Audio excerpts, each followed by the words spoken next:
आप शुरू लाइव शुरू हो गया। Thank you.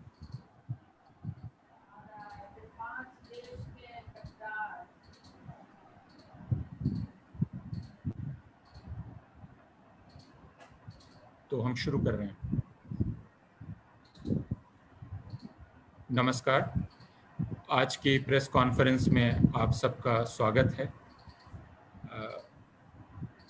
हम लोग जो इस प्रेस कॉन्फ्रेंस में शामिल हैं और जिन्होंने आपको दावत दी है, हम व्यक्तियों के तौर पर इस प्रेस कॉन्फ्रेंस में हाजिर हुए हैं। हम भारत के नागरिक हैं, भारत का संविधान जिनको कुछ अधिकार देता है, और हम वैसे नागरिक हैं जो पिछले वर्ष भारत में जो एक नया कानून बना नागरिकता का, जो नागरिकता में समानता के सिद्धांत को अस्वीकार करता था और नागरिकता के धर्मनिरपेक्ष आधार पर आघात करता था, उस कानून का विरोध और उस कानून की आलोचना हम सब ने खुलकर की है, लिखकर और बोलकर। और उसके बाद जब उसके विरुद्ध पूरे भारत में आंदोलन शुरू हुआ, अभियान शुरू हुआ, तो उसमें अलग अलग तरीक़ों से हमने उसका समर्थन किया और उसमें शिरकत की। आज इस प्रेस कॉन्फ्रेंस को करने की ज़रूरत हमें इसलिए महसूस हुई कि हमने 2 रोज़ पहले श्री डॉक्टर उमर खालिद का एक बयान पढ़ा, जो काफ़ी चिंता पैदा करने वाला बयान है। उस बयान में और उसके साथ जो इंडियन एक्सप्रेस ने कल रिपोर्ट जारी की, उस रिपोर्ट से यह बात पता चलती है कि इस आंदोलन में शामिल, यानी CAA के ख़िलाफ़ चल रहे आंदोलन में शामिल या उसका समर्थन कर रहे लोगों के ख़िलाफ़ जबरन हलफिया बयान इकट्ठा किए जा रहे हैं। इससे जांच की पूरी प्रक्रिया पर गंभीर संदेह पैदा हो गया है। इससे हमारे भीतर बहुत चिंता हुई और हमने ये सोचा कि यह बात सार्वजनिक तौर पर साझा की जानी चाहिए। और जिस प्रकार फरवरी में दिल्ली में जो हिंसा हुई थी, जिस हिंसा में 53 लोग मारे गए थे, 13 हिंदू और 40 मुसलमान, सैकड़ों लोगों के घर बर्बाद हो गए और उनके जो व्यापारिक प्रतिष्ठान थे, व्यावसायिक प्रतिष्ठान थे, वो नष्ट कर दिए गए। कई मस्जिदें बर्बाद कर दी गईं, तबाह कर दी गईं। इस हिंसा के बाद इस हिंसा की जांच जिस तरह होनी थी वैसी न करके और एक बिल्कुल उल्टी दिशा में जांच चल रही है, यह देखकर भी हमें बहुत चिंता है। हिंसा हुई थी, जाहिर है हिंसा के पीछे कुछ लोग रहे होंगे, उनकी जांच होनी चाहिए, लेकिन हम यह देख रहे हैं कि इस हिंसा की जांच की जगह CAA, NRC, NPR के खिलाफ जो प्रतिरोध हुआ था, उस प्रतिरोध को ही अपराध ठहराकर उसकी जांच की जा रही है कि उसमें कौन कौन लोग शामिल थे, कैसे शामिल थे, किस तरह से शामिल थे, वगैरह वगैरह, और उसी को अपराध बतलाने का प्रयास किया जा रहा है। तो आज की यह प्रेस कॉन्फ्रेंस उससे जुड़े हुए बहुत सारे जो प्रश्न हैं, हम 4 लोगों की समझ से, इसमें हर्ष मंदिर शामिल हैं। हर्ष मंदिर को आप सब लोग जानते हैं, वे भारतीय प्रशासनिक सेवा में लंबे समय तक काम कर चुके हैं, अंतर्राष्ट्रीय संस्थाओं में काम कर चुके हैं, भारत सरकार से दूसरी हैसियत से भी जुड़े रहे हैं, और वे भारत में शांति और अमन और इंसाफ के लिए कारवान मोहब्बत, अमन बिरादरी और दूसरे संगठनों के माध्यम से काम करते रहे हैं। उमर खालिद ने जवाहरलाल नेहरू विश्वविद्यालय से PhD की है। उनका झारखंड के आदिवासी हो समुदाय पर काम है, और उमर खालिद के बारे में आप ये भी जानते हैं कि वे छात्र राजनीति में सक्रिय रहे थे, और इसी सरकार ने उन पर गंभीर आरोप लगाए थे, जिनमें से एक को भी वह साबित नहीं कर सकी है, और उसमें उसकी दिलचस्पी भी नहीं है। लेकिन उमर खालिद के खिलाफ दुष्प्रचार पिछले 5 वर्ष से चल रहा है। फिर भी उमर खालिद इस देश के कुशाग्र युवा राजनीतिक सक्रिय लोगों में से एक हैं और वे लगातार अपनी बात लिखकर और बोलकर कहते रहे हैं। कंवलप्रीत कौर आयसा नामक छात्र संगठन से जुड़ी हुई हैं, ऑल इंडिया स्टूडेंट एसोसिएशन, और वे इस ये जो CAA के खिलाफ प्रतिरोध चल रहा था उसमें भी समर्थक के तौर पर और उसके साथ वे थीं। वे एक मुखर छात्र कार्यकर्ता हैं और छात्र नेता हैं और कैंपस के सवालों पर लगातार सक्रिय रहती हैं।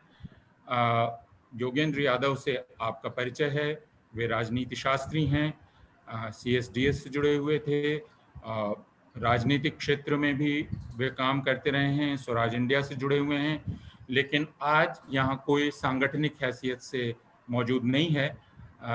हम सारे लोग व्यक्तियों और नागरिकों के तौर पर यहाँ आपके सम्मुख हैं और अपनी बात रखने जा रहे हैं। हम ये स्पष्ट करना चाहते हैं कि हम CAA, NRC, NPR के आलोचक हैं।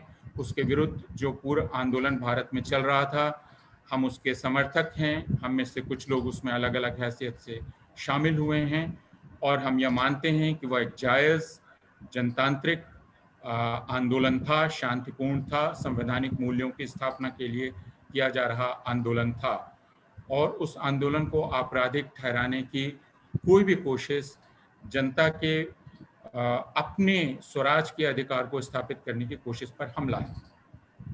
तो मैं आज के प्रेस कॉन्फ्रेंस में एक बार फिर आप सबका स्वागत करता हूं और मैं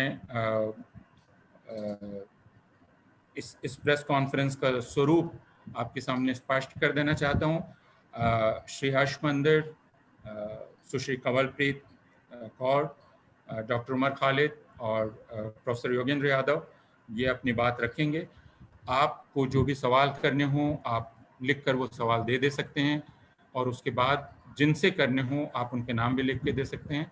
उन सवालों को हम लेंगे उसके बाद और बात करेंगे। सारे लोग जो संबोधित करेंगे उनसे अनुरोध है कि वे 5 से 6 मिनट में अपनी बात रख दें ताकि फिर सवाल जवाब के लिए भी वक्त रहे। ध्यान रहे ये प्रेस कॉन्फ्रेंस एक बहुत गंभीर मसले पर हो रही है और हमें उसको गंभीरता का पता है और भारत जिस एक बहुत संकट के क्षण से गुजर रहा है उसका भी हमें एहसास है। कोरोना वायरस महामारी के कारण हम आमने सामने बात नहीं कर पा रहे हैं, लेकिन हमें उम्मीद है कि इस गंभीरता को हर कोई महसूस कर पाएगा। मैं श्री हर्ष मंदिर को आमंत्रित करता हूं कि वो अपनी बात कहें। शुक्रिया Apurvanand. The Delhi police believes that there was a conspiracy behind the February communal violence in Delhi. We agree. But the actual conspiracy was a very different one from the one that the Delhi police is propagating. The truth is that not just the 2020 Delhi carnage, no major episode of communal violence is spontaneous. It is always planned, organized, and facilitated. Such violence requires first the creation of hatred. In Delhi, we saw the build-up during the Delhi elections of a climate of hatred spawned by hate speech by senior leaders targeting the protesters against the CA, NRC, NPR. There was an unprecedented level of communal venom not seen in any election before this in Delhi, led right from the front by the Union Home Minister, by the Chief Minister of Uttar Pradesh, and many other leaders. But the critical factor in any riot conspiracy is actually the role of the state, and particularly the police. I have handled many riots during my period in the IAS, and I've studied and worked with other episodes of riot, communal violence, and I absolutely strongly have learned that no riot can go on for even more than a few hours, except if the government wishes for it to do so. And therefore, the most important, when we see the communal violence in the capital city of Delhi going on for several days, the complicit and partisan role of the police is central to understanding the conspiracy behind the violence. We can talk of many things, but the torture of Faizan who was punished. It was a punishment for the protests because, as we recall, he was asked to sing the national anthem, which had become actually a symbol of the anti-CAA protests. Many testimonies of victim survivors, and I've met so many of them, about the role of the police enabling, encouraging, actually indulging in hate violence. This was the conspiracy behind the Delhi violence, an effort to punish and crush the largest non-violent protest in independent India. The police story is, of course, quite the opposite, that the protests were the conspiracy and that its non-violence was only a facade. In pursuit of this story, every day for the last several weeks, we find that the special branch, which normally investigates grave crimes like terror, is busy summoning mostly young people, sometimes seniors, grilling them, intimidating them, and sometimes, as Umar has testified, making them create false evidence.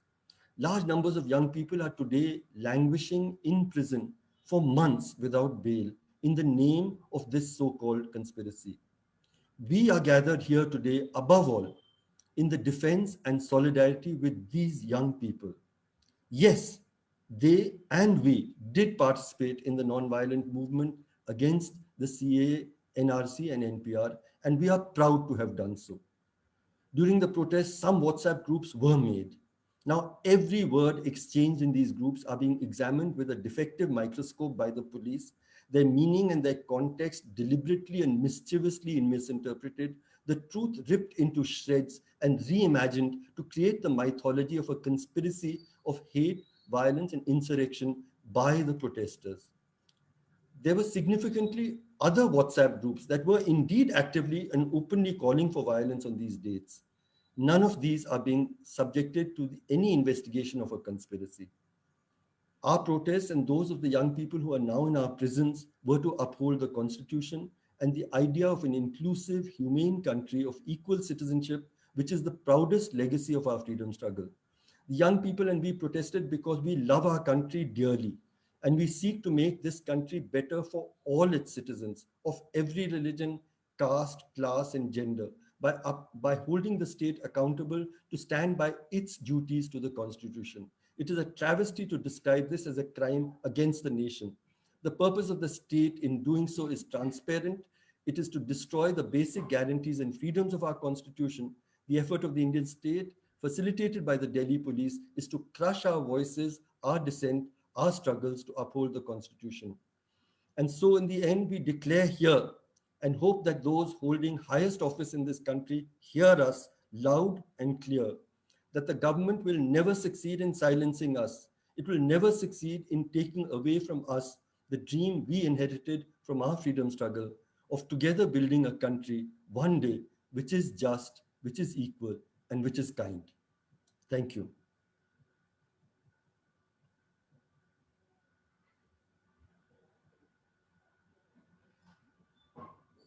Thank you, Apur. बहुत शुक्रिया हर्ष।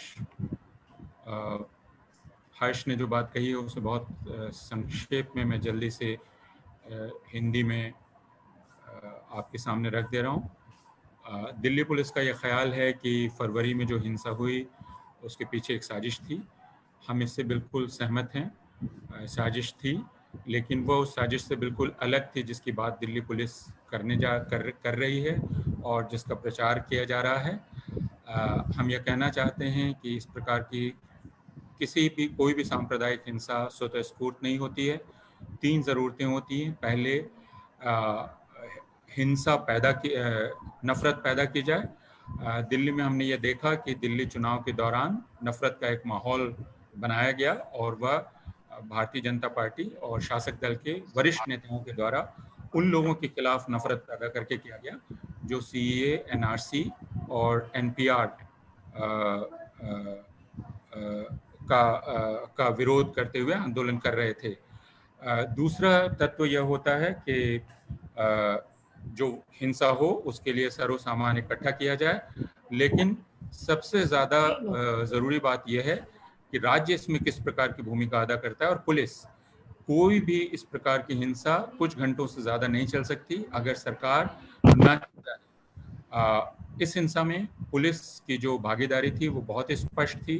फैजान की जिसको जिस प्रकार यातना दी गई वह record पर है। उसे जिस तरह मार मार के राष्ट्रगान गाने के लिए मजबूर किया गया और बाद में उसकी मृत्यु हुई, वो बहुत स्पष्ट है। बहुत सारी टेस्टिमनीज हैं, बहुत सारे बयान हैं जो पुलिस की भूमिका के बारे में हैं।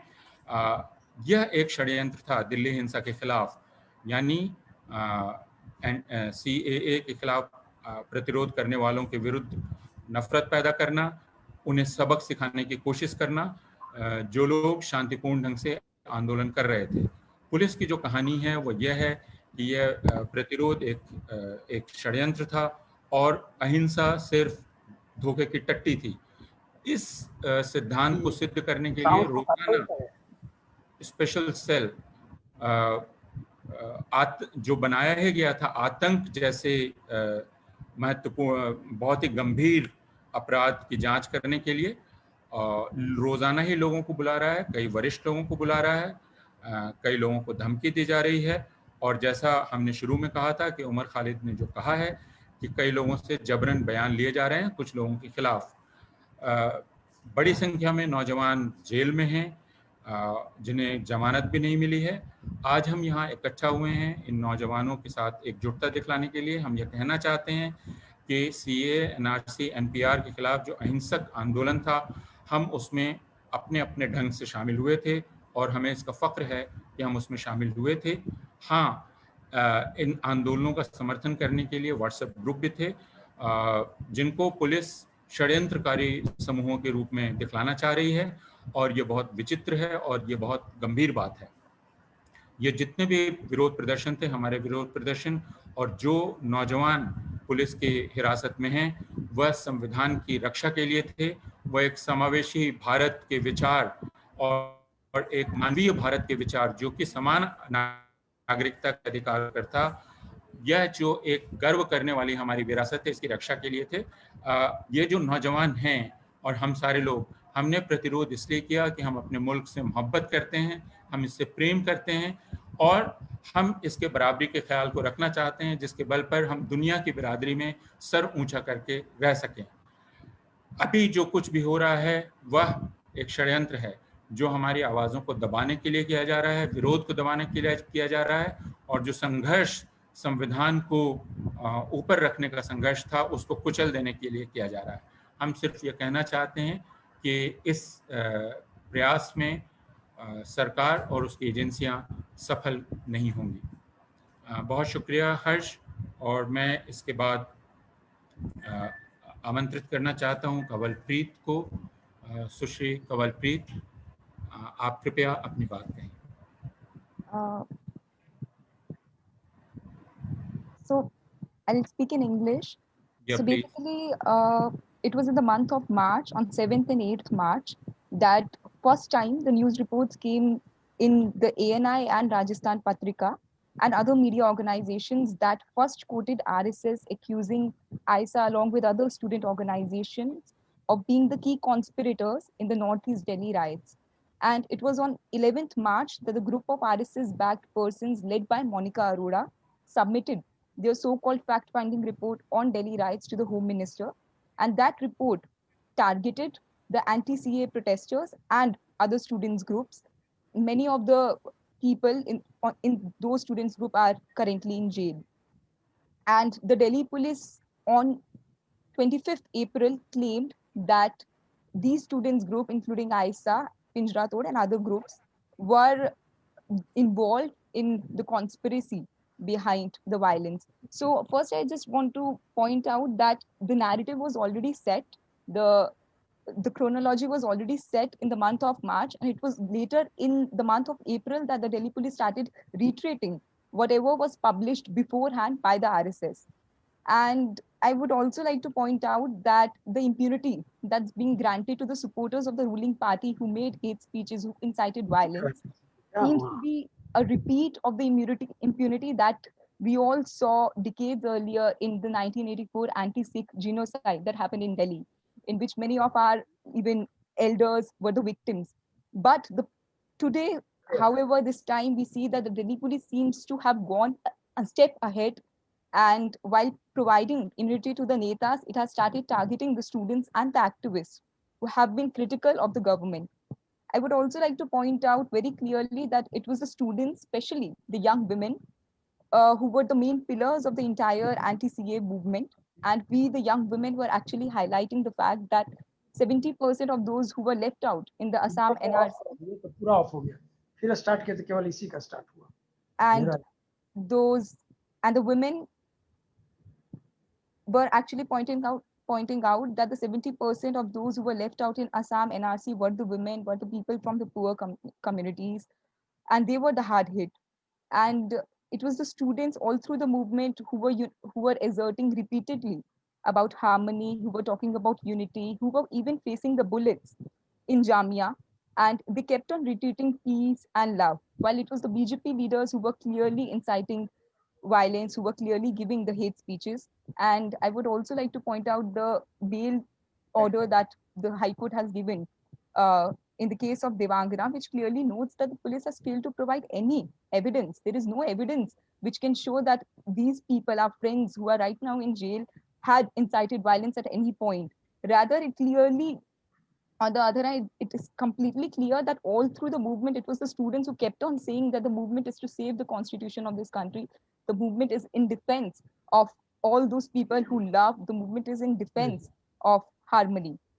And even today, when we see that students are being forced to give exams in the pandemic, and student movement is also exposing other issues of be it recruitment scams or unemployment, this whole narrative that's being set by the government in which students are being jailed is being done to just show that the students are actually the villain in the whole conspiracy. And they have been put in jails, they have been silenced. And I would not take much time. I just want to say in this through this press conference that however hard they may try, however they may try to scare us, they may try to silence us, I just want to tell my fellow students that let's remain united and refuse to be scared or silenced. Let's keep speaking up for the rights of the poor, of the marginalized, of the minorities, and we stand with our friends and the activists who have been jailed, and we will continue to speak in defense of truth, in defense of our constitution, and in defense of love and harmony. Thank you. Yeah. बहुत शुक्रिया कंवलप्रीत। कंवलप्रीत ने जो बात कही बहुत संक्षेप में वो यह है कि 7-8 मार्च को ANI, राजस्थान पत्रिका और कुछ दूसरे मीडिया संगठनों में RSS के स्रोत को उद्धृत किया गया और आयशा पर यह आरोप लगाया गया कि वह दूसरे संगठनों के साथ उत्तर पूर्वी दिल्ली में जो हिंसा हुई थी उस हिंसा के षड्यंत्रकारियों में था। 11 मार्च को RSS के समर्थक एक समूह ने, जिसका नेतृत्व मोनिका अरोड़ा कर रही थी, उन्होंने तथाकथित फैक्ट फाइंडिंग रिपोर्ट जमा की गृह मंत्री को, और इस रिपोर्ट में भी आरोप लगाया गया कि Ayesha, All India Student Organisation और दूसरे छात्र संगठन इस हिंसा के साजिश करता थे, उन पर निशाना साधा गया। 22 मार्च को आयशा ने राजस्थान पत्रिका को एक पत्र भेजा जिसे बाद में सार्वजनिक किया गया, जिसमें इन आरोपों की भर्त्सना की गई, निंदा की गई और इनसे इनकार किया गया। दिल्ली पुलिस ने 25 अप्रैल को यह दावा किया कि आयशा और दूसरे छात्र संगठनों को जो निशाना बनाया जा रहा है वो बहुत एक रिग्रेस और पेनस्टेकिंग इन्वेस्टिगेशन और जो सबूत उनके पास हैं उनके आधार पर किया जा रहा है। लेकिन हमारा आरोप यह है कि दिल्ली पुलिस एक दी गई कहानी, एक दी गई स्क्रिप्ट पर काम कर रही है, और ये पहले ही मोनिका अरोड़ा और दूसरे लोगों के फैक्ट फाइंडिंग रिपोर्ट केस से बहुत साफ जाहिर है। हम ये कहना चाहते हैं कि छात्र, नौजवान, खासकर नौजवान औरतें इस आंदोलन के स्तंभ थी, और इन नौजवान औरतों ने ये साबित किया कि NRC, असम में जो NRC की प्रक्रिया चली उसमें 70% जो लोग छूट गए वे गरीब समुदायों के लोग थे। इसलिए कागज दिखलाने की जो बात हो रही थी और नागरिकता NRC की जो पूरी प्रक्रिया थी वह दरअसल औरतों और गरीबों को निशाना बना रही थी। छात्रों की जो इसमें भागीदारी हुई वो एकता और समन्वय, दोस्ती, इस पर बार बार जोर दे रही थी। आपको पता है कि जामिया में कितनी हिंसा हुई और कितनी नफरत फैलाई गई बीजेपी के नेताओं के द्वारा। जैसा कि हाई कोर्ट का जो बेल ऑर्डर है देवांगना को लेकर, वो बहुत स्पष्ट रूप से दर्ज करता है कि देवांगना के जो भाषण थे वे शांति की बात कर रहे हैं, हिंसा की नहीं। इसका मतलब यह है कि जो भी आरोप लगाया जा रहा है वो कितना बेबुनियाद है छात्रों के खिलाफ, इसको सबको ही देखना चाहिए। आज छात्रों को इस कोरोना वायरस महामारी के दौरान इम्तिहान देने के लिए बाध्य किया जा रहा है। हम सारे लोग अभी बेरोजगारी और नौकरी मिलने में जो जितने घोटाले हो रहे हैं उनकी तरफ ध्यान दिलाना चाहते हैं। सरकार हमें बांटना चाहती है और इसलिए ये अपनी जांच एजेंसियों का इस्तेमाल कर रही है छात्रों को खलनायक के रूप में प्रदर्शित करने के लिए। लेकिन हम यह कह रहे हैं कि जिस छात्र पर भी कभी दमन हुआ है, जिसको भी जेल में डाला गया है, वह शांति और मोहब्बत के लिए काम कर रहा था। हम ये कहना चाह रहे हैं कि सही अपराधियों को गिरफ्तार किया जाना चाहिए। वे हमें डराना चाहते हैं, हमें खामोश करना चाहते हैं, लेकिन मैं अपने मित्र छात्रों को यह कहना चाहती हूँ कि हमें एकजुट रहना चाहिए और हमें डरने से इनकार कर देना चाहिए और खामोश रहने से भी इनकार कर देना चाहिए। हम गरीब लोगों के हक के लिए, जो असुरक्षित हैं उनके हक के लिए, जो हाशिए पर ढकेल दिए गए लोग हैं उनके हक के लिए काम कर रहे हैं और यह काम जारी रहेगा।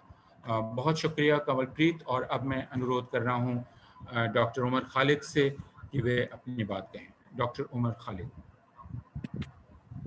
बहुत बहुत शुक्रिया अपूर्वानंद जी, क्योंकि मेरी पिछली वक्ता ने बात करी कि किस तरीके से इस स्क्रिप्ट की जिसपे दिल्ली पुलिस अपना सो कॉल्ड इन्वेस्टिगेशन कर रही है वो पहले से लिख दी गई है और उसकी भी एक क्रोनोलॉजी है।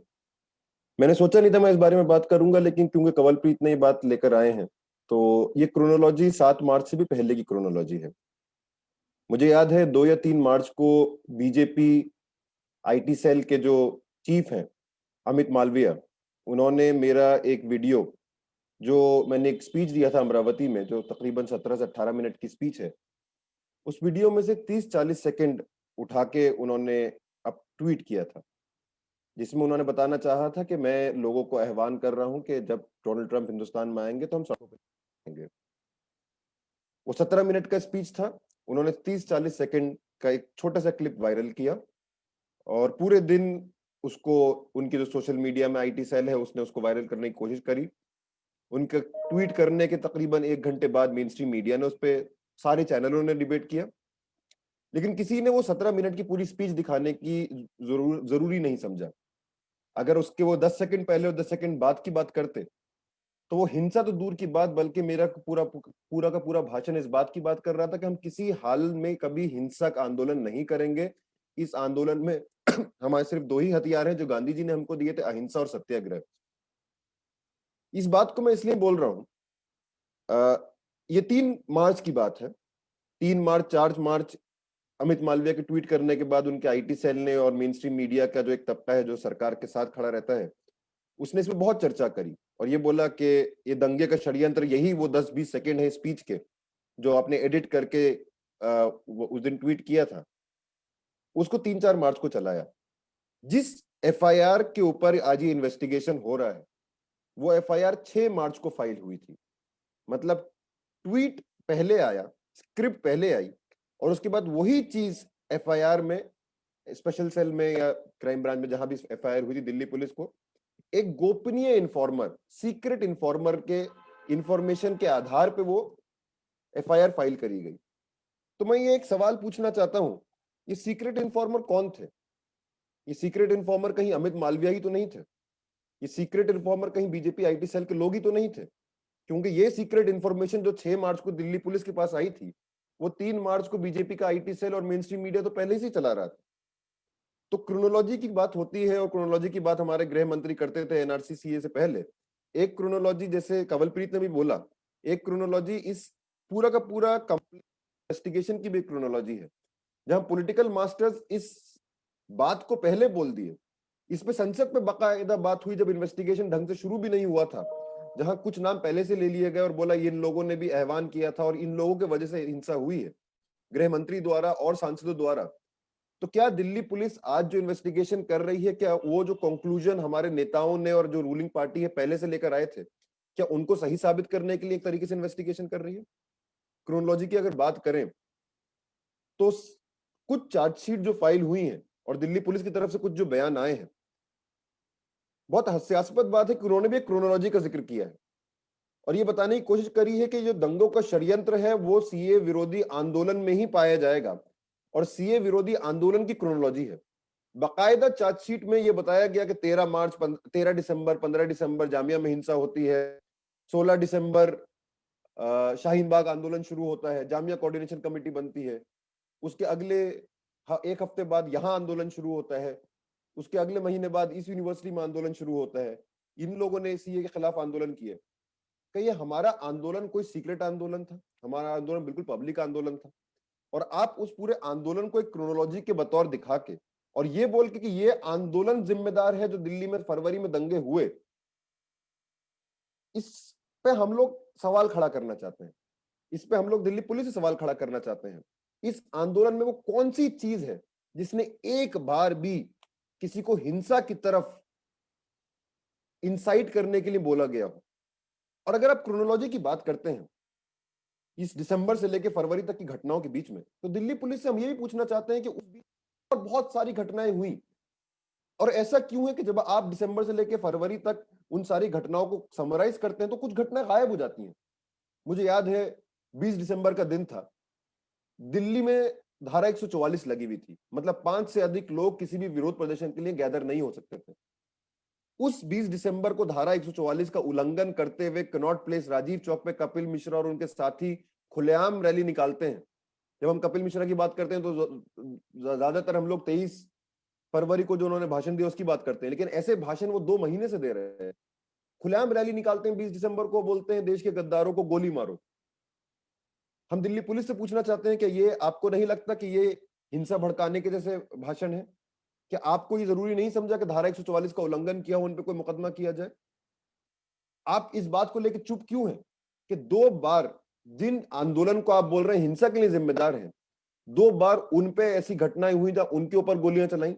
29 जनवरी को जामिया मिल्लिया इस्लामिया में गोली चली, 1 फरवरी को शाहीन बाग में गोली चली और उसी के 2 दिन पहले 27 जनवरी को एक मंत्री ने खुलेआम बोला था गोली मारने के लिए, अनुराग ठाकुर ने। तो हम पूछना चाहते हैं कि आपकी जिम्मेदारी नहीं है और ये क्या बहुत ज्यादा है कि अगर हम आपसे एक्सपेक्ट करें कि उस घटना का जो 2 घटनाएं हुई 29 और 1 फरवरी को, 29 जनवरी को, और उससे 2 दिन पहले दिए गए बयान में कोई लिंक नहीं है? क्या ऐसा नहीं है कि मिनिस्टर के बयान से कोई प्रभावित हो सकता है? क्या ये एक्सपेक्ट करना कि आप इस एंगल को भी प्रोब करेंगे कि ये बहुत ज्यादा है एक्सपेक्ट करने के लिए? या फिर आप बताना चाहते हैं कि दिल्ली में 2 किस्म के कानून है? एक कानून है जो नेताओं के लिए, जो वीआईपी लोगों के लिए, जो सत्ता में बैठे जो सत्ताधारी पक्ष है उनके लिए एक सेट ऑफ रूल्स है जहां अगर आप कुछ भी कर दें आपके खिलाफ कोई इंक्वायरी नहीं होगी, कोई इन्वेस्टिगेशन नहीं होगा, और दूसरा सेट ऑफ रूल्स है जहां अगर आपने कुछ किया भी नहीं तो आपके खिलाफ एविडेंस मैन्युफैक्चर करके आपको फंसाने की कोशिश करी जाएगी। क्या दिल्ली पुलिस 2 रूल्स को फॉलो करती है? हिंसा के दौरान कई सारी घटनाएं आई, मैं एक बात बोल के खत्म करूंगा। कई सारी घटनाएं आई जहां हमने पब्लिकली देखा लोग फेसबुक लाइव कर रहे हैं, मार दो काट दो, वो क्रोनोलॉजी में उनका कोई जिक्र नहीं है। मुझे नहीं पता कि उनके खिलाफ कोई आरोप भी दर्ज हुआ है या नहीं। ये बात तो स्पष्ट है कि उनकी कभी गिरफ्तारी नहीं हुई। एक रागिनी तिवारी बोल के फेसबुक लाइव किया था उन्होंने मौजपुर से, उनके खिलाफ क्या कार्रवाई करी है दिल्ली पुलिस ने? दिल्ली पुलिस को इस बात का जवाब देना चाहिए, इसका स्पष्टीकरण करना चाहिए। और आज हम पे आरोप लगा के ये उस दिनों जो घटना हुई उसके इतिहास को हमारी आंखों के सामने 6 महीने के भीतर पूरी तरीके से बदल देना चाहते हैं। हम लोग, मैं इतिहास का छात्र हूं, हमने पढ़ा कि इतिहास को बदला जाता है, इतिहास को तोड़ा मड़ोला जाता है, लेकिन नाइडली उस 200-300 साल पुराने इतिहास की बात करते हैं। हमारे सामने 6 महीने पहले जो घटनाएं हुई उसके इतिहास को बदला जा रहा है और उस पर ऑफिशियल मोहर लगाई जा रही है। उनकी कोशिश है ये सारे आरोप सीए आंदोलन में शामिल लोगों पे लगा के, कुछ लोगों को जेल में डाल के, बाकी लोगों के ऊपर आरोप लगा के, किसी के खिलाफ मीडिया में कुछ इंफॉर्मेशन लीक करके वो हमको डिफेंसिव कर देंगे। हम बार बार यही साबित करने में लग जाएंगे और हम पूरे टाइम यही बोलते रहेंगे हमने ऐसा कुछ नहीं किया, और जो असली घटनाएं हुई हैं उसके बारे में कोई चर्चा नहीं करेगा। मैं दिल्ली पुलिस से भी पूछना चाहता हूं, मोहन नर्सिंग होम के अंदर एक घटना सामने आई थी जहां एक अस्पताल की छत पे एक मॉब चढ़ गया था, बंदूक लेके, बम लेके, वहां बम जमीन पे फेंक रहे थे, फायरिंग कर रहे थे। अभी जो आपने 3 चार्जशीट फाइल करी हैं, ऐसा क्यों है कि मोहन नर्सिंग होम के बारे में कोई जिक्र नहीं है? वो किसकी कॉन्स्पिरेसी थी? क्या आप बोलना चाहते हैं कि जो जामिया के आंदोलनकारी हैं वो मोहन नर्सिंग होम की कॉन्स्पिरेसी कर रहे थे? जो फैजान को मारा गया, पीटा गया, और वीडियो में है जहां पीट पीट के बोला जा रहा है कि तुम्हें आजादी चाहिए तो आजादी ले लो, फैजान की मौत हो गई, फैजान के 3 साथी और थे, उसकी कॉन्स्पिरेसी के जामिया और जेएनयू और बाकी शाहीन बाग के आंदोलनकारी कर रहे थे। एक 85 साल की महिला अकबरी, उसको जला दिया, जला के मार दिया, क्या उसकी कॉन्स्पिरेसी आंदोलनकारी कर रहे थे? आप असली कॉन्स्पिरेसी को छुपाना चाहते हैं, और ये इन्वेस्टिगेशन जो कॉन्स्पिरेसी का कर रहा है, ये खुद एक कॉन्स्पिरेसी है कि सरकार के जो है, पहले भी हमने देखा है दंगों के केस में इंसाफ नहीं हुआ है, 84 में नहीं हुआ, 2002 में, लेकिन जैसे कंवलप्रीत ने बोला, बिल्कुल सही बात है, इस बार तो वो एक कदम आगे जा रहे हैं। जो लोग असलियत में जिम्मेदार हैं दंगा भड़काने के लिए, उनको तो बचाया जा रहा है। जो सरकार के आलोचक हैं, ये एक मौका तलाशा जा रहा है कि साथ ही साथ उनकी आवाज को भी बंद कर दिया जाए। बहुत बहुत शुक्रिया।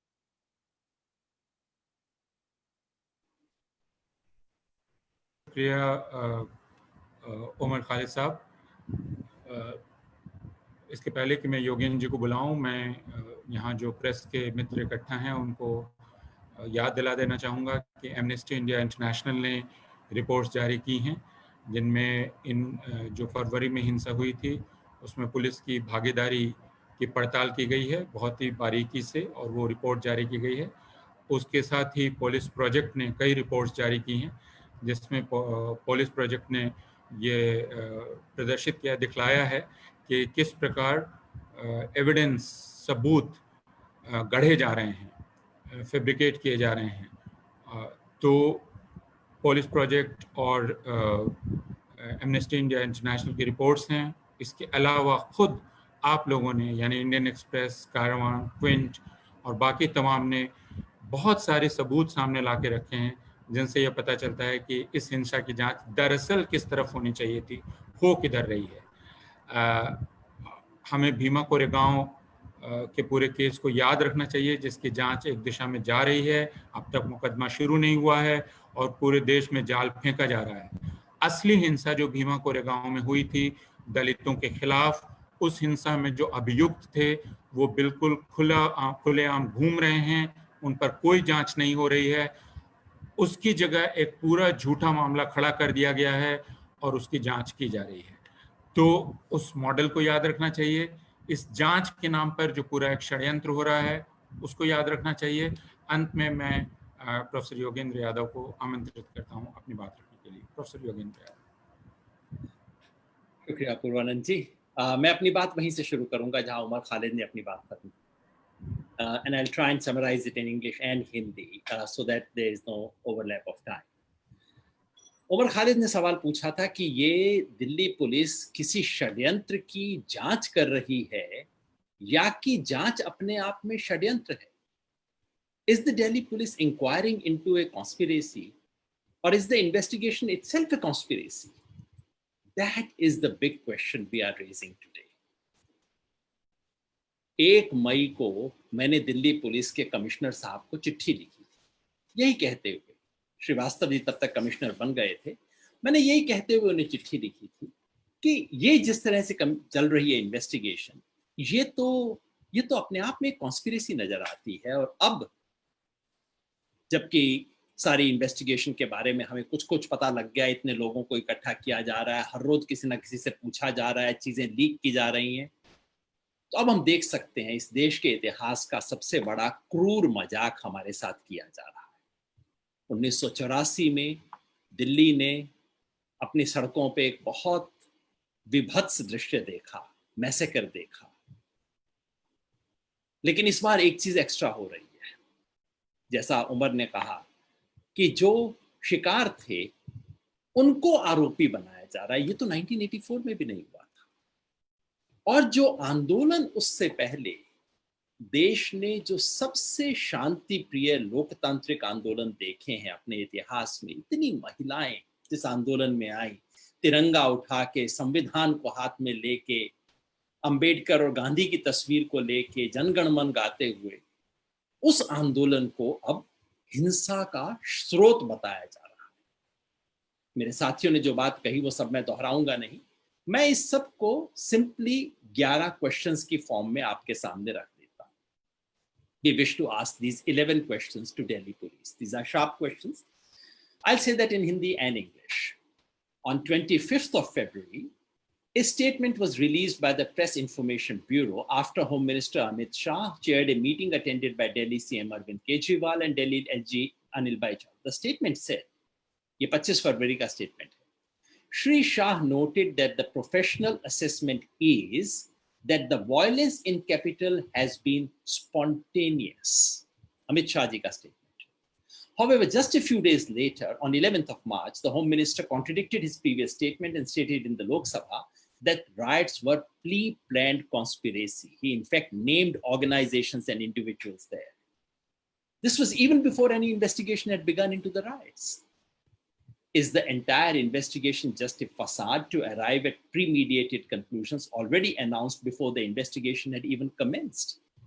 So, पहला सवाल, क्या इन्वेस्टिगेशन होने से पहले ही सारे निष्कर्ष तय हो चुके थे, लोकसभा में घोषित किए जा चुके थे, उन्हीं होम मिनिस्टर द्वारा जिन्होंने खुद 25 फरवरी को कहा था कि ये तो स्पॉन्टेनियस है, अपने आप हो गया, और 11 मार्च को वो बताते हैं, और इसके बीच में जो कुछ हुआ उमर ने बताया, कंवलप्रीत ने बताया, 11 मार्च को उन्हें एहसास हो जाता है कि नहीं, बड़ी गहरी कॉन्स्पिरेसी है, वो नाम बता देते हैं किन लोगों की कॉन्स्पिरेसी है. तब से आज तक क्या दिल्ली पुलिस की इन्वेस्टिगेशन, क्या वो पहले से बनाए हुए कंक्लूजन को पुष्ट करने का प्रयास है? सवाल नंबर 1. दूसरा सवाल, ये जो क्रोनोलॉजी बनाई गई दिल्ली पुलिस की तरफ से, उस क्रोनोलॉजी में कुछ एलिमेंट मिसिंग क्यों है? ये उमर खालिद ने पूछा था. 27 जनवरी को माननीय अनुराग ठाकुर जी जो मंत्री हैं, उन्होंने वो बयान दिया था, वो कहा था गोली मारो, जिससे कुछ बातें हुई थी ना, देश के गद्दारों को, ये सब बातें हुई थी उनके सामने. 27 जनवरी को वो ये कहते हैं. 29 जनवरी को जामिया मिलिया में गोली चलती है. 1 फरवरी को शाहीन बाग में गोली चलती है.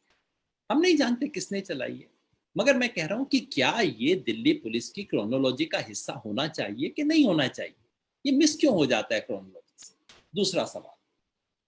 तीसरा, कपिल मिश्रा बीजेपी के जो लीडर हैं, इन्होंने सिर्फ 23 फरवरी को स्टेटमेंट नहीं दिया, दिसंबर से लेके फरवरी तक लगातार बार बार वो स्टेटमेंट दे रहे हैं. जैसा उमर ने याद दिलाया कि उन्होंने रैली निकाली 20 दिसंबर के दिन, उन्होंने दिल्ली इलेक्शन के दौरान कहा कि ये इंडिया पाकिस्तान का मैच है, और उन्होंने 23 फरवरी को फिर डीसीपी के सामने खड़ा होकर बोला कि अगर आप नहीं कर पाएंगे तो हम इस सड़क को साफ करेंगे. सारे देश ने देखा. और आज दिल्ली पुलिस कहती है कि नहीं, इसमें भड़काने की कोई बात नहीं. गजब है. सो Kapil Mishra, who's been active since December to February, even calling Delhi election a battle between India and Pakistan, and then threatening in front of the DCP that his supporters will take law into their own hands if the police does not clear the protesters. Does the Delhi police not consider these utterances as clearly an attempt to provoke violence and promote disaffection and divide between communities? कफील साहब को, doctor कफील को देश प्रेम की बात करने पे उनके खिलाफ केस हो जाता है उत्तर प्रदेश में, और यहां खुल के कह रहे हैं, और पुलिस कोर्ट में आके कह देती नहीं साहब जांच कर ली, स्टेटमेंट के अंदर कुछ नहीं है. जस्टिस मुरलीधरन ने उनको कहा था कि जरा कोर्ट के अंदर सुना दो, और आपको इसमें केस दिखाई नहीं देता. 4th क्वेश्चन, वायलेंस के दौरान तमाम तरह के वीडियोस आए जो कि रूलिंग पार्टी से जुड़े हुए लोगों को इसमें कहीं ना कहीं कॉम्प्लिसिटी दिखाता है. कम से कम उसका एक प्राइमा फेसी एविडेंस हमारे सामने आता है. वो क्या है? एक तो इन्होंने बोला था, उमर ने बोला ही था, रागिनी तिवारी नामक एक महिला के फेसबुक पे मौजपुर से स्टेटमेंट आता है जहां बिल्कुल खुल के कह रही है मारो या मर जाओ, इस तरह का स्टेटमेंट वो दे रही है. रिपोर्ट्स इसके बारे में भी आई हैं. बीजेपी लीडर्स सत्यपाल सिंह, जगदीश प्रधान, नंद किशोर गुर्जर, मोहन सिंह बिष्ट, इनके बारे में बिल्कुल क्लियर रिपोर्ट है, वीडियो है, एविडेंस दिए गए हैं. इन सब के ऊपर कार्रवाई क्यों नहीं हो रही? इनकी जांच क्यों नहीं हो रही? So the 4th question is, why is the Delhi police not taking cognizance of various videos, reports of persons associated with the ruling dispensation who were inciting and participating in violence and carnage. ये दंगों से पहले की बात नहीं है, ये बिल्कुल हिंसा के दौरान की बातें हैं। उस पर कोई कार्रवाई क्यों नहीं हो रही है? पांचवा सवाल, as everyone knows, everyone in this country has seen that video of 4 brutally injured men who are being forced to chant national anthem and not out of love for the country, mocking at them. अच्छा तुम देश जनगण मन बोलते थे, बोलो दे जनगण मन इस वक्त. And one of them, 23-year-old Faizan, subsequently succumbed to injury. Why has the Delhi police not initiated any action against its personnel who were involved in the assault that led to the death of one person? Delhi police सबको पहचान लेती है, कहती है कि हम पहचान नहीं पा रहे हैं कि कौन लोग थे जो कर रहे हैं. दिल्ली पुलिस को अपने लोग पहचान में नहीं आ रहे हैं वीडियो के अंदर. Why is that happening?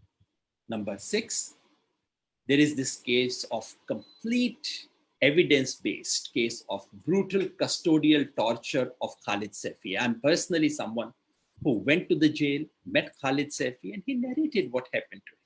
Video है जो दिखाता है कि पुलिस के सामने आराम से पैदल चलते हुए खालिद सैफी जा रहे हैं और उसके कुछ घंटों के बाद उनकी टांगें टूटी हुई हैं. Why is there no inquiry by anyone, police, National Human Rights Commission, judiciary? What is happening here? Delhi में सबके नाक के सामने कस्टोडियल वायलेंस हुआ, टॉर्चर हुआ, उस पर क्यों कार्रवाई नहीं हुई? 7वां सवाल, has the police ordered any probe into several accounts where police allegedly was complicit in the violence, directing mobs, pelting stones, looking the other way, breaking CCTV camera? Are these charges being probed fairly? कितने videos आए थे कि police दंगे में शामिल है, खुद पत्थर फेंक रही है, हिंसा हो रही है, दूसरी तरफ देख रही है, सीसीटीवी कैमरे पुलिस खुद तोड़वा रही है. इनके बारे में जांच नहीं होनी चाहिए? क्यों नहीं हुई है अब तक जांच? क्या किया है दिल्ली पुलिस ने इसके बारे में? 8वां सवाल, ये यूएपीए का इस्तेमाल क्यों किया गया है? People were first initially arrested under various FIRs, but then UAPA has been imposed on many of them. Is this a ploy to keep protesters in jail for long period without the need to provide evidence or frame charges? Why is the draconian anti-terror like UAPA being used? UAPA का इस्तेमाल किस लिए किया जा रहा है इस case के अंदर? क्या पुलिस को पहले दिन से पता था कि टेरर है, यहाँ पे टेररिज्म हुआ है, या कि यूएपीए का इस्तेमाल इसलिए किया गया है कि अगर पुलिस कुछ भी प्रूव ना कर पाए तब भी यूएपीए की शील्ड लेके लोगों को बंद करके रख सके, बेल ना मिले, उनके खिलाफ कोई इन्वेस्टिगेशन ना हो, उसके बारे में कुछ पुलिस को प्रूव ना करना पड़े, कोर्ट के सामने कुछ कहना ही ना पड़े? 9th question, that there have been several reports. Khalid ने तो एक statement दिया है 2 दिन पहले. There have been reports of people police has been coercing people. It has summoned for questioning to give false statements. Is this a desperate attempt by police to buttress its conspiracy theory in the absence of any real credible evidence? तमाम तरह की reports पिछले कई हफ्तों से आ रहे हैं. जो लोग पुलिस जिनकी इन्वेस्टिगेशन करती है उनको बहलाती है, फुसलाती है, धमकाती है, उनके स्टेटमेंट में शब्द डाले जाते हैं, उनको डराया जाता है, 20-20 साल तक रहोगे, केस सॉल्व नहीं होगा, कैरियर खत्म हो जाएगा, जिंदगी बर्बाद हो जाएगी, सोच लो. क्या ये तरीका है पुलिस का काम करने का? पुलिस सच ढूंढ रही है या कि पहले से बने हुए एविडेंस दिखा रही है? 10वां सवाल, and I am about to end. Confessions police के सामने जो किए जा रहे हैं, अब हर कोई जानता है confessions have absolutely no legal sanctity. Police की प्रेजेंस में कन्फेशन का कोई मतलब नहीं है, लेकिन उसे मीडिया को रिलीज किया जाता है. तमाम तरह की ऊटपटांग चीजें मीडिया के सामने दी जाती है. प्रोफेसर अपूर्वानंद के बारे में सारा देश जानता है. प्रोफेसर अपूर्वानंद के क्या सिद्धांत हैं, क्या उनकी बात है, किस तरह से वो अपनी बात रखते हैं, उनके बारे में किस तरह की ऊटपटांग चीजें लीक करके मीडिया के अंदर चलवाई गई. सो why is the police trying to prejudice public opinion against those arrested even before it has officially framed any charges based on these confessional statements? इन कई confessional statements के नीचे होता है कि refuse to sign, उसको दिया जा रहा है, उसके बेसिस पर खबरें चलवाई जा रही हैं. ये क्या है? ये तो पब्लिक ट्रायल है. कोर्ट में ट्रायल करने से कौन डरता है? मरे पब्लिक में ट्रायल झूठी खबरें फैला के ये क्यों किया जा रहा है? And my last question, in its latest line of questioning, Delhi police has been grilling people on their conversation about their conversations in some WhatsApp group with hundreds of members. Isn't it ridiculous to believe that these riots of this scale were conspired for several weeks in a WhatsApp group with hundreds of people and the police never got to know about it? Or is the police pursuing this line of argument in order to safeguard real culprits?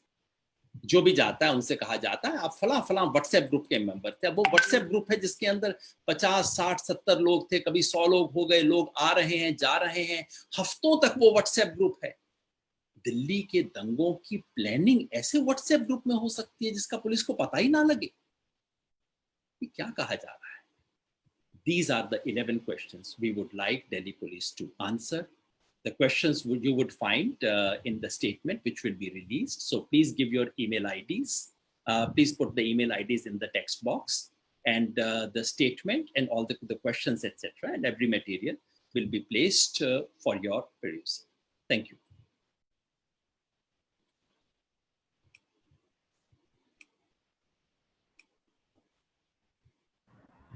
आप unmute कर लीजिए। बहुत बहुत शुक्रिया योगेंद्र यादव जी। हम ये कहना चाहते हैं यहाँ जो प्रेस के साथी मौजूद हैं कि हम ये मानते हैं कि पुलिस एक पेशेवर संस्था है, एक प्रोफेशनल फोर्स है।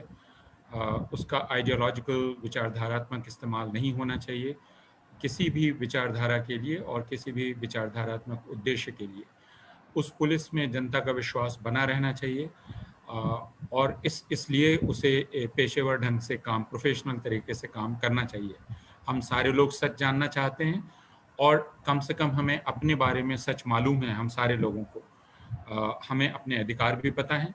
इसलिए हमें यह देखकर बहुत आश्चर्य है, जैसा उमर खालिद के बयान से 2 दिन पहले पता चला कि इस तरह के हलफनामे हासिल करने की कोशिश की जा रही है। और इस बात से हमें तकलीफ हुई है, सदमा पहुंचा है कि अगर यह किया जा रहा है इसका मतलब इरादा सच जानने का है ही नहीं और भारत की जनता कभी सच जान भी नहीं पाएगी। और चूंकि भारत में यह एक तरीका ही बन गया है कि इस प्रकार की सांप्रदायिक हिंसा की घटनाएं एक के बाद एक होती रहती हैं और हम उनके बारे में सच कभी नहीं जान पाते हैं क्योंकि पुलिस को एक विचारधारात्मक काम में लगा दिया जाता है। हम यह कहना चाहते हैं कि जो 53 लोग मारे गए उनमें 13 हिंदू, 40 मुसलमान हैं। उनकी इज्जत की जानी चाहिए। जिन लोगों के जानो माल का नुकसान हुआ, जिनका पूरा कारोबार बर्बाद हो गया, तबाह हो गया, जिनके घर तबाह हो गए, उनकी इज्जत की जानी चाहिए। और उनके लिए और दिल्ली की जनता के लिए इस हिंसा के कारण का पता करना हम सब के लिए बहुत आवश्यक है। लेकिन जिस दिशा में सब कुछ जा रहा है उससे हमें गहरा संदेह है कि हर चीज पर मिट्टी डाल दी जाएगी और देश की जनता को एक भ्रम में डाल दिया जाएगा। हम यह कहना चाहते हैं कि जब आप यहाँ शामिल हैं उसके ठीक पहले 1000 से ज़्यादा दस्तखत भारत के अलग अलग जगहों और बाहर के लोगों के दस्तखत के साथ एक बयान जारी किया गया है, जिस बयान में उमर खालिद ने जैसा बतलाया और उनका जो बयान आया कि लोगों से जबरन हलफनामे लिए जा रहे हैं, उस पर चिंता व्यक्त की गई है और जांच को सही दिशा में ले जाने का अनुरोध किया गया है। हम यही चाहेंगे कि लोगों का जो विरोध, महात्मा गांधी ने स्वराज की परिभाषा क्या दी थी कि यह कोई इस देश के लोगों का ताकत हासिल कर लेने का काम नहीं है, बल्कि सत्ता के विरुद्ध सारे लोगों का प्रतिरोध करने का अधिकार उनके पास रहने का नाम स्वराज है। अगर यह अधिकार उनसे छीन लिया जाएगा तो फिर स्वराज नहीं रहता है और जनतंत्र नहीं रहता है। हम सिर्फ यह कहना चाहते हैं। हमारे पास कुछ प्रश्न आए हैं। प्रश्न है इंडियन एक्सप्रेस से पल्लवी का हर्ष मंदिर के लिए कि आप कैसे ये जो एंटी-CAA प्रोटेस्ट हो रहे थे इस महामारी के दौरान आप क्या देखते हैं कि ये किस प्रकार फिर आगे जारी रह पाएंगे या नहीं रह पाएंगे? ये हर्ष मंदिर से उनका प्रश्न है। और उमर खालिद से उनका प्रश्न यह है कि जो विरोध के स्वर थे सोशल मीडिया पर लगातार उनको खामोश किया जा रहा है, तो फिर इस तरह के विरोध का अगला कदम क्या हो सकता है?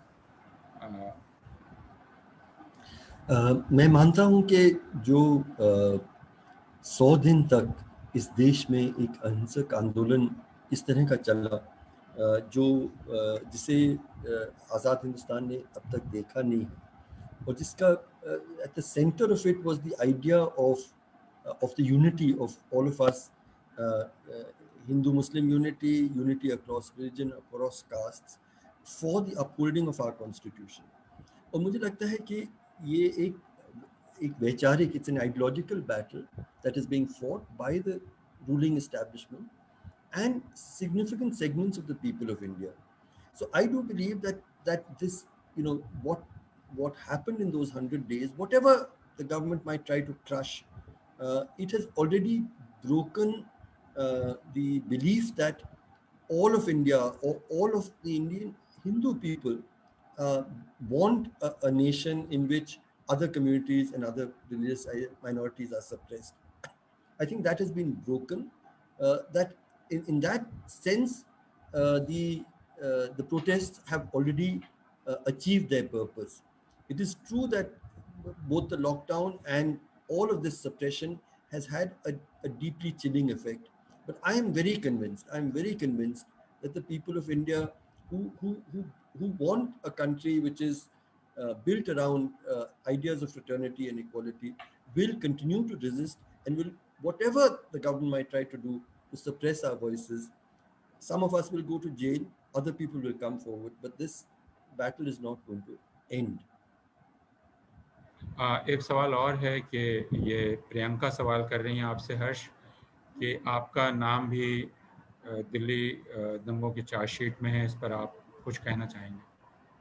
जी, कई चार्जशीट्स में मेरा नाम है, and it's quite extraordinary. Again, it's all related to apparently it's a speech that I gave on the 16th of December, after the police had entered and the students had been brutalized in the libraries. A lot of people called me and said the students are very anguished, and I spoke to them. And a speech that actually was, you know, I started off the speech by saying this is not a battle about a law, it is a battle for our constitution and for the idea of a country based around the idea of love. The entire conversation was about establishing equal citizenship, but also not resorting to violence at any stage, whatever may be the provocation. And in the end, I did say that I do not have faith that this problem, this question of what kind of country will we have, is not going to be resolved in Parliament, because our political parties have not shown the moral courage to fight it. It is not going to be resolved in the Supreme Court, and I've been very disappointed by the decisions of the Supreme Court in relation to minority rights for some time now. It's going to be resolved by we, the people of India, on the streets with non-violence. And most of all, it's going to be resolved in our hearts, your hearts and mine, whether we've allowed hate to colonize our hearts or whether we have fought hate and fear. Now, if this is considered a speech that is promoting hate, and this is this is the starting point of an entire conspiracy that results finally in the killing of 53 people, the large majority of whom happen to be Muslim, then this is, I mean, it's a mythology that is beyond understanding. So I stand by every word I said in that speech and every sentiment, whatever spin the Delhi police wants to give to that speech.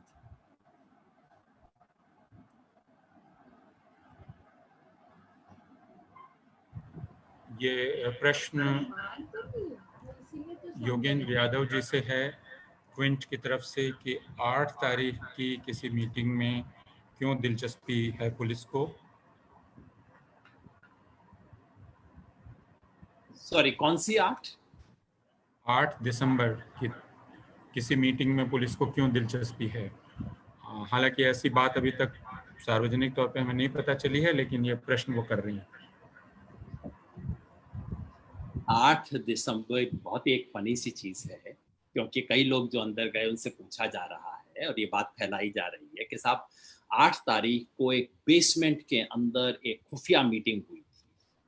8 दिसंबर की बात है, याद रखिए 8 दिसंबर को CAA कानून पास भी नहीं हुआ था। ये जिस बेसमेंट का जिक्र किया जा रहा है, ये जंगपुरा में national alliance for people's movement का दफ्तर है, जहाँ पे हम ही नहीं देश दिल्ली के तमाम मूवमेंट ग्रुप्स अपनी नॉर्मल मीटिंग करते हैं। साल में पता नहीं कितनी दर्जन मीटिंग हम सब लोग वहाँ करते हैं। वहाँ CJAR का भी दफ्तर है। वहाँ पे 7 तारीख को 7 दिसंबर को UAH की तरफ से पहले जंतर मंतर पे एक प्रोटेस्ट हुआ था।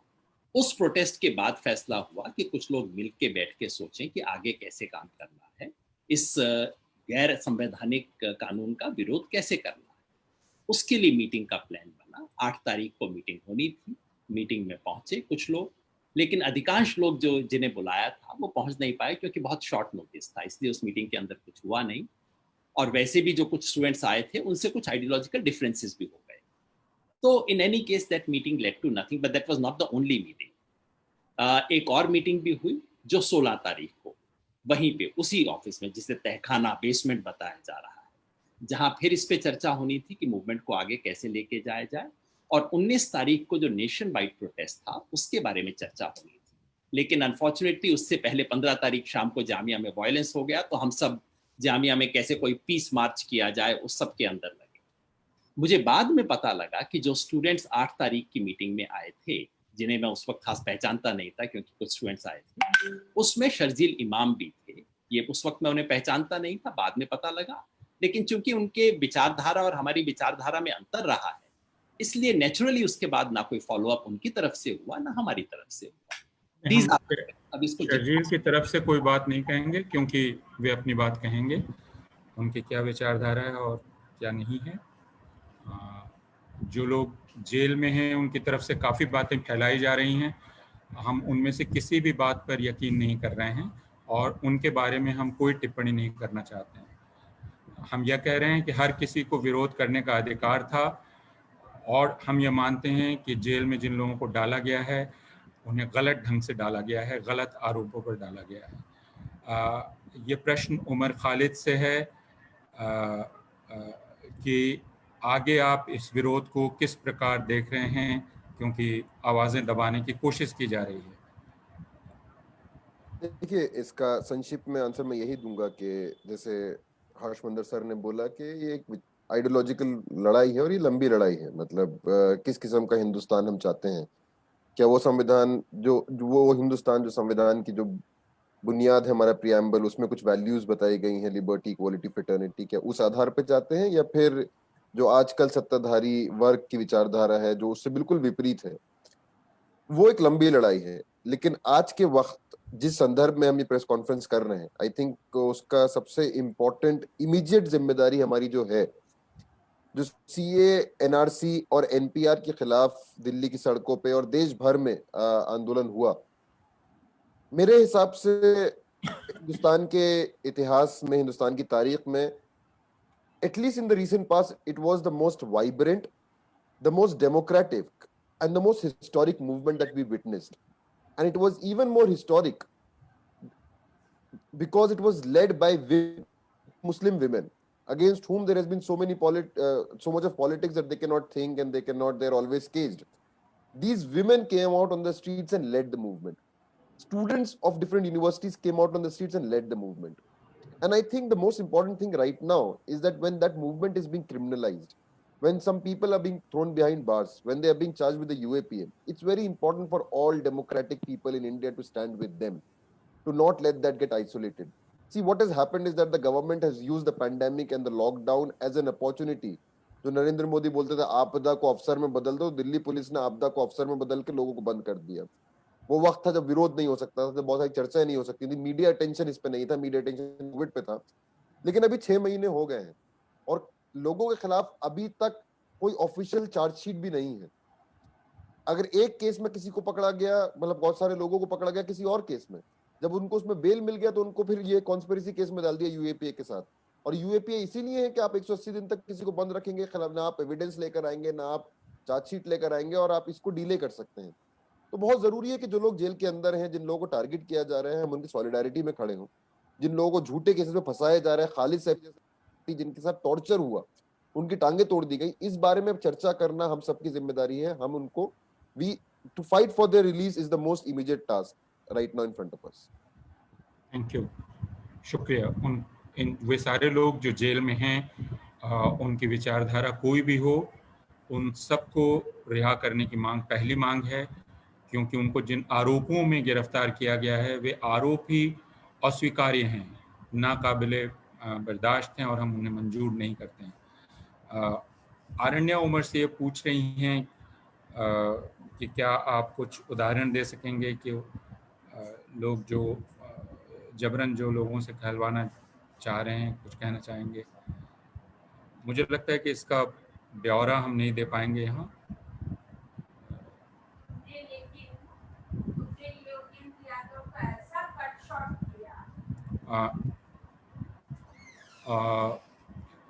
एक प्रश्न यह है कि इस प्रश्न का उत्तर जो भी देना चाहें दे सकते हैं। वो ये कि जो दक्षिणपंथी सांप्रदायिक संगठन हैं, इनकी तरफ से रिपोर्टें बेंगलोर में, दिल्ली में, सरकार, पुलिस, ये सब इनकी तरफ से रिपोर्ट एक्सेप्ट कर रही है। तो आप इसके बारे में क्या कहना चाहेंगे? और मयंक सक्सेना का प्रश्न यह है कि दिल्ली में सांप्रदायिक हिंसा में पुलिस की भूमिका की जांच के लिए क्या आप अदालत जाने की कोशिश करेंगे कि पुलिस की भूमिका की भी न्यायिक जांच हो? तो इनका कोई भी प्रश्न का उत्तर दे सकता है।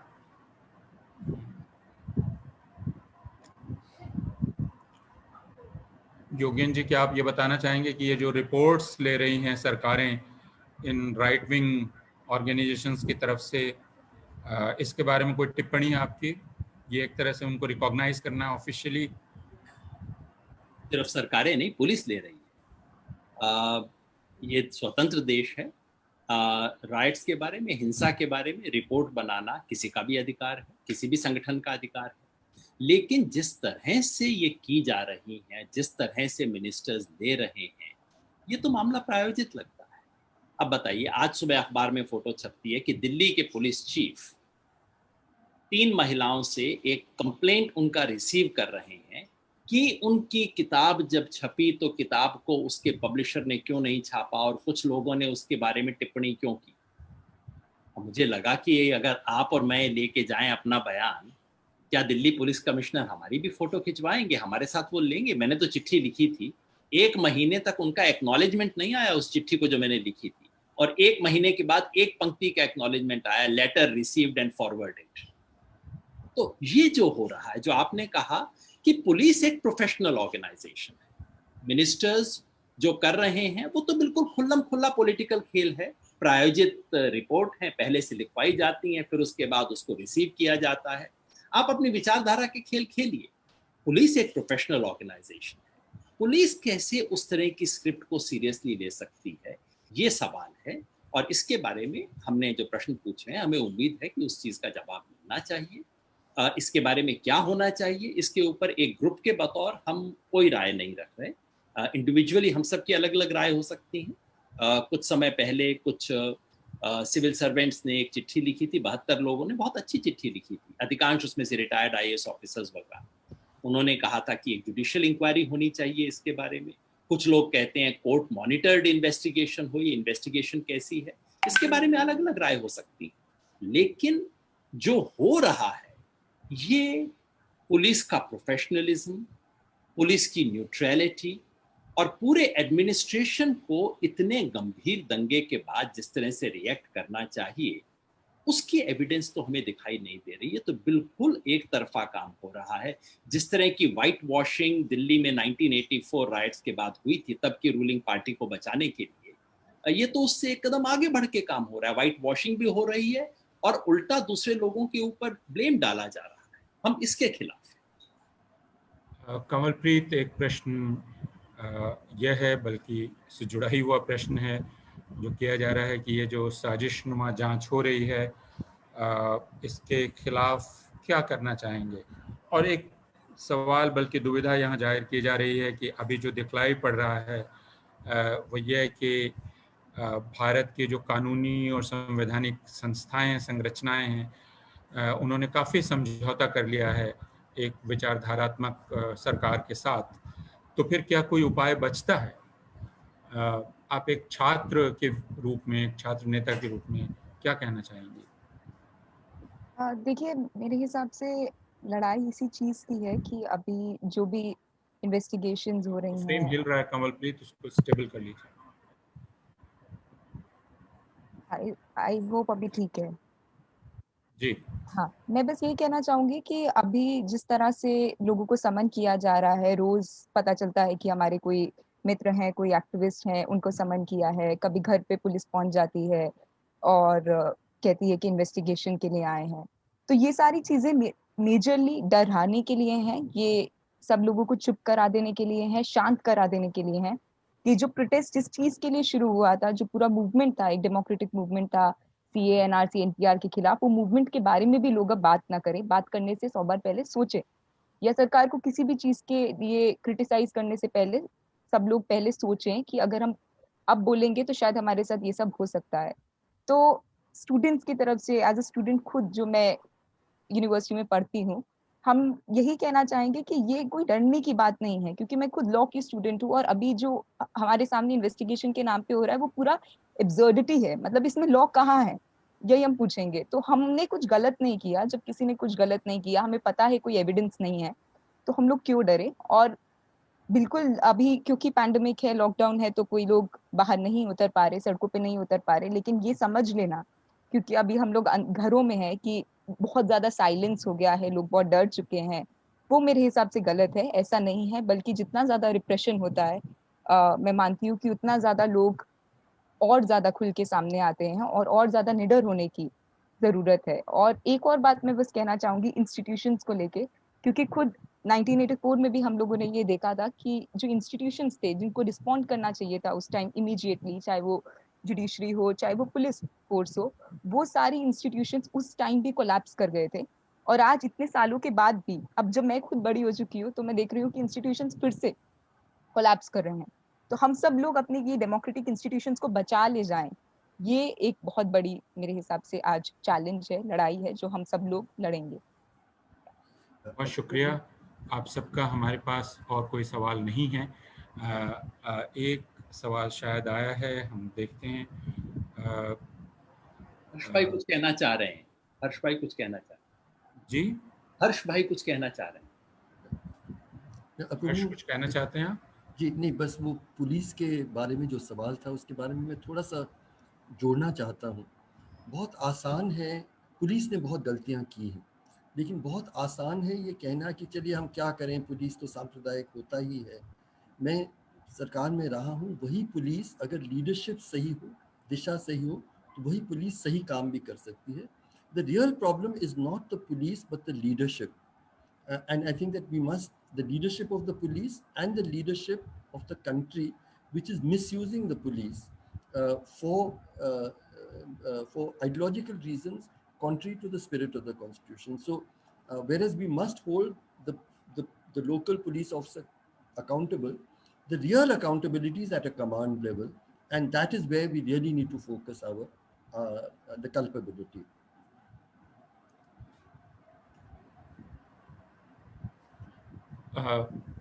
बहुत शुक्रिया।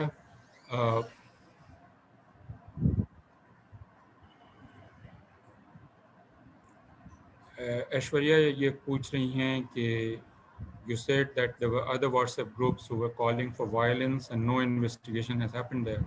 How do you know this? And what are these groups you speak of? Aishwarya, I don't think Harsh said that there were other WhatsApp groups who were calling for violence. There is a WhatsApp group which has been publicized by the police itself and reported in all the media platforms, जिसमें वे हिंसा को किस प्रकार आयोजित करें, मुसलमानों को कैसे मारें, उसकी बात कर रहे हैं। तो वो हैं, लेकिन उसके पहले हम जो बात बार बार कह रहे हैं कि एक सीक्वेंस है, उस सीक्वेंस के बाद हिंसा होती है, उस सीक्वेंस और हिंसा के बीच के रिश्ते की जांच की जानी चाहिए।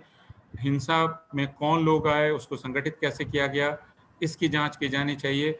और CAA protest, anti CAA protest में कौन लोग थे, वो कहाँ से आए थे, उनकी विचारधारा क्या है, वो क्यों सरकार का विरोध कर रहे थे, इसकी जांच करने में जो इतना ज़्यादा वक्त और ताकत और ऊर्जा लगाई जा रही है, मुझे लगता है, हम सब लोगों को लगता है कि यह पुलिस की ताकत का, उसकी प्रतिभा का एक प्रकार से दुरुपयोग है। यह नहीं किया जाना चाहिए। यह बहुत स्पष्ट हम कहना चाहते हैं। अंत में हम यह कहना चाहेंगे कि जो कुछ भी दिल्ली में हो रहा है, इसका भारत के जनतंत्र के वर्तमान और भविष्य के लिए बहुत गंभीर निहितार्थ है। इस बात को हमें समझना आवश्यक है। सिटीजनशिप अमेंडमेंट एक्ट के पारित हुए इतने महीने हो चुके हैं, अब तक उसका कायदा नहीं बना। सिटीजनशिप अमेंडमेंट एक्ट के अंदर जो कहा गया है, उससे बिल्कुल अलग बात बाहर भाषणों में कही गई कि वह उत्पीड़ित अल्पसंख्यकों को नागरिकता देने की बात कर रहा है, जो उसके कानून में है, लिखा ही नहीं गया है। तो यह जो एक विचारधारात्मक प्रयास है, जो कानूनों के जरिए चलाने की कोशिश की जा रही है, डॉग विसिल पॉलिटिक्स की जा रही है और लोगों के दिमागों को पूरी तरह से भ्रष्ट कर देने का प्रयास किया जा रहा है, इसको लेकर सचेत होना हम सब लोगों के लिए जरूरी है। इसके बिना जनतंत्र का जीवित रहना संभव नहीं है। पूरी दुनिया के मीडिया ने दिल्ली को बहुत ध्यान से देखा है, रिपोर्ट की है। हमने पुलिस प्रोजेक्ट की बात की, हमने एमनेस्टी इंडिया इंटरनेशनल की बात की, दूसरी रिपोर्ट्स भी हैं। भारत में खुद कई मीडिया हाउसेस ने बहुत मेहनत करके रिपोर्ट्स की हैं और वो रिपोर्ट कुछ और दिशा बता रही हैं। अगर जांच उस दिशा में नहीं हुई तो जैसा हम पहले कह रहे थे कि आज तक हम सर उठा के चल रहे थे कि भारत में अल्पसंख्यकों के अधिकारों की पूरी सुरक्षा होती है, यह एक ऐसा मुल्क है, हम दुनिया की बिरादरी में सर उठा के चलने लायक रह सकें, इसकी व्यवस्था करना, इसको इंश्योर करना, सुनिश्चित करना भारत की संवैधानिक संस्थाओं का काम है। और हम उनसे उम्मीद करेंगे कि वो यह करेंगी, और हम प्रेस से उम्मीद करेंगे कि वो लोगों को सही जानकारी देने के अपने दायित्व का निर्वाह करते रहेंगे। हम फिर से सारे लोगों की तरफ से जिन्होंने इस प्रेस कॉन्फ्रेंस को आयोजित किया, आप सबका जो इसमें आए, आप शामिल हुए, आपने सवाल किए, आप सबका धैर्यपूर्वक बने रहने के लिए हम बहुत बहुत शुक्रिया अदा करते हैं। धन्यवाद।